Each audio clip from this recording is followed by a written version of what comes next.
Hi வணக்கம். நான் கோகுல் பிரசாந்த்.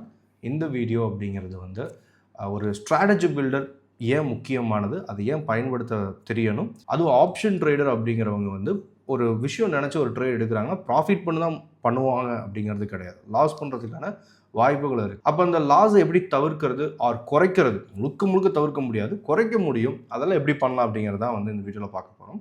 இனி தன் சப்ஸ்கிரைப் பண்ணிக்கோங்க, பார்க்கலாம். இப்போ தன் பிளாட்ஃபார்ம் எடுத்திருக்கேன். இதில் வந்துட்டீங்க அப்படின்னா இங்கே ஆப்ஷன் இருக்குங்களா, build strategy on option trader அப்படின்னு இதை கிளிக் பண்ணிட்டீங்க அப்படின்னா இந்த இடத்துல ஸ்ட்ராட்டஜி பில்டர் அப்படின்னு வரும். சரிங்களா, நிஃப்டி வச்சுக்கோங்க. இங்கே நிஃப்டி சென்செக்ஸ் எல்லாமே இருக்கும். மோஸ்ட்டாக எல்லோரும் நிஃப்டியில் தான் ட்ரேட் பண்ணுவோம். நான் நிஃப்டி வச்சுக்கிறேன். ஓகே, நிஃப்டி வச்சாச்சு. இங்கே பாருங்கள், ஆட் அப்படின்னு இருக்கா, இதை கொடுத்தோம்னா இந்த மாதிரி இது நமக்கு என்ன சொல்லுவாங்கன்னா ஆப்ஷன் செயின் அப்படிங்கிறது. மோஸ்ட்டாக மார்க்கெட் மேலே போகணும்னு என்ன பண்ணுவீங்க, கால் ஆப்ஷன் பை. இதை பை அப்படின்னு எழுதுறோம், பை ஆகிடாது, ஸ்ட்ராட்டஜியில் ஆட் ஆகிடும். சரிங்களா, இப்போ ஒரே ஒரு விஷயத்த நீங்கள் ஆட் பண்ணியிருக்கீங்க.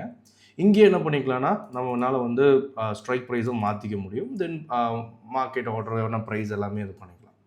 இப்போ நமக்கு தெரிஞ்சுக்க வேண்டியது இல்லை மேக்ஸிமம் ப்ராஃபிட் மேக்ஸிமம் லாஸ் இங்கே போட்டுருக்கு தெரியுங்களா. இது மேக்ஸிமம் நமக்கு ப்ராஃபிட்டுங்கிறது அன்லிமிட்டட் அப்படின்னு போட்டிருக்கு. அப்போ அன்லிமிட்டட் ப்ராஃபிட் வந்துகிட்டே இருக்குமா? மேக்ஸிமம் ப்ராஃபிட் போட்டாலும் அது லிமிட்டட் தான். எங்கேயாவது ஒரு இடத்துல மார்க்கெட் செட்டில் ஆக போகுது. ஒரு வேளை நீங்கள் இப்போ மேனேஜ்மெண்ட் மேலே போயிடுச்சுன்னா அதுவும் எங்கேயாவது ஒரு இடத்துல செட்டில் ஆகும்போது லிமிட்டட் தான். சரிங்களா, இது மேக்ஸிமம் லாஸ் அப்படின்னு போட்டிருக்கும். சரிங்களா, அப்போ இது நமக்கு நல்ல இதாக இருக்குமா? அதாவது மேக்ஸிமம் லாஸ்னால் இது மட்டும்தான் லாஸ் பண்ணுவோம் அப்படிங்கிறது ஆப்ஷன் பையருக்கான ஒரு அட்வான்டேஜ் அப்படின்னு எடுத்துக்கலாம். சரியா, தென் இது ப்ராபபிலிட்டின்னு போட்டிருக்கும். இதில் ட்ரேடில் நீங்கள் ப்ராஃபிட் பண்ணுறதுக்கான வாய்ப்புகள் 34%. அது இன்பில்ட் அதோட இது ப்ராபபிலிட்டி இண்டிகேட்டர் வச்சு வருது. அப்படிலாம் கிடையாது. நீங்கள் நினச்ச மாதிரி மார்க்கெட் வந்துச்சுன்னா அது வரும். 34 தான் காட்டுதானேங்க. இந்த பிரேக் ஈவனுங்கிறது ரொம்ப முக்கியமானது. அதாவது இந்த பாயிண்ட்டுக்கு அப்புறம் தான் நீங்கள் ப்ராஃபிட் பண்ண ஆரம்பிப்பீங்க. அதாவது எக்ஸ்பைரி அன்னைக்கு. சரிங்களா, எக்ஸ்பைரி அன்னைக்கு இதுக்கு மேலே, அதாவது 0.88% மேலே இருந்துச்சுனாலே நீங்கள் ப்ராஃபிட் பண்ணிடுவீங்க. சரிங்களா, அது ப்ராஃபிட்டுங்கிறது ₹1 அது அப்படியே ஒவ்வொரு பாயிண்ட் ஏற ஏற ஏற ஒரு லாட்டுக்கு 65 இல்லைங்களா. உங்கள் ப்ராஃபிட்டுங்கிறது எவ்வளோ வேணால் இந்த கிராஃபில் ஏறும் அண்ட் இறங்கும். சரி, அதுக்கேற்ற மாதிரி நீங்கள் நினச்ச மாதிரி போகும்போது. சரி, நினச்சதுக்கு ஆப்போசிட்டாக போகுது இப்படி எடுத்துக்கோங்க. ஏன்னா நீங்கள் செல்லர், ஏன்னா மோஸ்ட்டாக இந்த கிராஃபில் அந்த பே ஆஃப் கிராஃப் யார் யூஸ் பண்ணுவாங்கன்னா ஆப்ஷன் செல்லர்ஸ் யூஸ் பண்ணுவாங்க. இப்போ இது எடுத்துக்கோங்க. இப்போ உங்களுக்கு நினச்சதுக்கு ஆப்போசிட்டாக போகலாம் இல்லைங்களா. இங்கே மீட்டரில் ஓடும். நீங்களே அதை இது பண்ணால் எந்த இடத்துல அப்படின்னா அட்ஜஸ்ட்மெண்ட்ஸ் நல்லா இருக்கு இல்லைங்களா. இந்த இடத்துல வந்துட்டிங்கன்னா இப்போ டார்கெட் ஒரு வேளை ப்ரைஸுங்கிறது நீங்கள் நினச்ச மாதிரி ஏறிடுச்சு. இப்போ நல்லா ஏறிடுச்சு. எவ்வளோ ப்ராஃபிட் வரும்?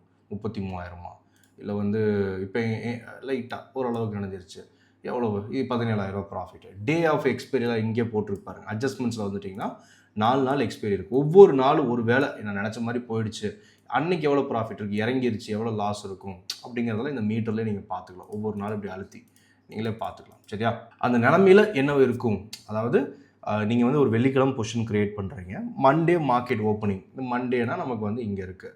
கரெக்டாக மண்டே 25, 26, 25 மண்டே. கரெக்டாக மண்டே அன்னைக்கு என்னவாக இருக்கும் இந்த இது அப்படிங்கிறத பார்க்குறது தான் இந்த அட்ஜஸ்ட்மெண்ட்ஸ் அப்படிங்கிறதுலாம். க்ரீக்ஸ்லாம் இருக்கும், அதெல்லாம் நமக்கு தேவை கிடையாது. ஜஸ்ட் இப்படி எப்படி புரிச்சுக்கோங்க. ஒருவேளை நீங்கள் ட்ரேட் எடுத்துனோமே உங்களுக்கு ஏற்ற மாதிரி தான் போகணும், இல்லை ஆப்போசிட்டாக போகலாம் இல்லைங்களா. அப்போ இந்த பே ஆஃப் கிராஃபுங்கிறது ரொம்ப யூஸ்ஃபுல்லாக இருக்கும். ஒருவேளை ட்ரெண்டு மாறிடுச்சு, இந்த இடத்துல என்னோட லாஸை கம்மி பண்ணணும் அந்த மாதிரி நினைக்கிறீங்க அப்படின்னா நீங்கள் ஒரு பை பண்ணி வச்சுருக்கீங்க. இப்போ இந்த பைக்கு மார்க்கெட் நினச்ச மாதிரி வரல, ஆப்போசிட்டாக மார்க்கெட் செல் ஆகுது, இறங்குதுன்னா உங்கள் மேக்ஸிமம் லாஸ் அப்படிங்கிறது எவ்வளோ இங்கே போட்டிருக்கு. இங்கே மேக்ஸிமம் லாஸுங்கிறது 11,800. ஆனால் இந்த லாஸை குறைக்கலாம் இல்லைங்களா. அப்போ என்ன பண்ணலான்னா இந்த ஸ்ட்ராட்டஜியில் கூடுதலாக நம்ம அவுட் ஆஃப் த மணி இப்போ ஒரு ₹47, ₹38. அப்போ அது கம்மியாக இருக்கும். மேபி ₹20, ₹30 கூட வந்திருக்கலாம். ஏன்னா இறங்கிருச்சு இல்லைங்களா மார்க்கெட் ஆப்போசிட்டாக போகும்போது. அப்போ என்ன பண்ணலான்னா இது ஒரு லாட்டு செல் அப்படின்னு ஆட் பண்ணலாம். ஆனால் மார்ஜின் இன்க்ரீஸ் ஆகும். சரிங்களா, ஏன்னா நீங்கள் ட்ரேட் எடுக்கிறதுக்கு 11,000 12,000 இருந்தால் போதும். கரெக்டாக அந்த மார்ஜின் கொடுக்குறது பையிங்க்கு. இப்போ செல் அப்படின்னு ஒன்று ஆட் பண்ணிட்டீங்க, ஒரு ₹47 லாஸை குறைக்கலாம். ஏன்னா ஆப்போசிட் எனக்கு 11,000 லாஸ் வேணாம், ஆப்போசிட் ஆகிடுச்சு நமக்கு. ஆனால் கொஞ்சம் லாஸை குறைக்கணும் அப்படிங்கும்போது இது பேர் ஸ்ட்ராட்டஜியாக மாறிடும். இப்போ நீங்கள் பண்ணது நேக்கட் பையிங்கு பையரு. இப்போ என்ன பண்ணுறீங்கன்னா இது பேர் டெபிட் கால் ஸ்ப்ரெட் அப்படின்னு சொல்லுவாங்க. சரிங்களா, அந்த ஸ்ட்ராட்டஜியாக மாறிடும். இப்போ இந்த ஸ்ட்ராட்டஜியாக மாறிடுச்சுன்னா இப்போ இதோட இது பாருங்கள், அதாவது லாஸுங்கிறது இப்போ ஒரு 8800 ஆகிடும். சரிங்களா? இந்த மாதிரி லாஸை குறையும். தென் இதை வந்து லேடராக மாற்றுவாங்க. சரியா? இந்த ஸ்ட்ராட்டஜி பில்டர் வந்து என்ன பண்ணுவாங்கன்னா, இன்னும் மார்க்கெட் ஆப்போசிட்டாக போய்கிட்டே இருக்குது, இறங்கிக்கிட்டே இருக்கும்போது out of the money premium ஓரளவுக்கு இருக்கும். என்ன பண்ணுவாங்க, ஏற்கனவே எந்த ஸ்ட்ரைக் செல் பண்ணியிருக்கு, நமக்கு 24,500 செல் பண்ணியிருக்கா, இன்னொரு லாட் செல் பண்ணுவோம். கூடுதலாக காசு வச்சுருக்கிறவங்க பண்ணுவாங்க. சரிங்களா? ஆப்ஷன் செல்லர்ஸ் பண்ணுவோம். இப்போ 25 ரூபாய்க்கு இது இருக்கா, இது ஒரு லாட் செல்ல. இது லேடர்னு சொல்லுவாங்க. மார்க்கெட் ஏறுதுன்னு நினச்சோம், ஆனால் ஏறல, ஆப்போசிட்டாக இறங்கிக்கிட்டு இருக்கு. அப்போ லாஸை குறைக்கணும். லாஸை குறைக்கிறதுக்கு என்ன பண்ணலாம், அதை லேடராகவோ இல்லை வந்து டெபிட் ஸ்ப்ரெட்டாவோ இல்லை ரேஷியோ ஸ்ப்ரெட்டாவோ கன்வெர்ட் பண்ணுவாங்க. இந்த மாதிரி இது ஃபயர் ஃபைட்டிங் மெத்தட்ஸ்லாம் நிறைய இருக்குது. சரிங்களா?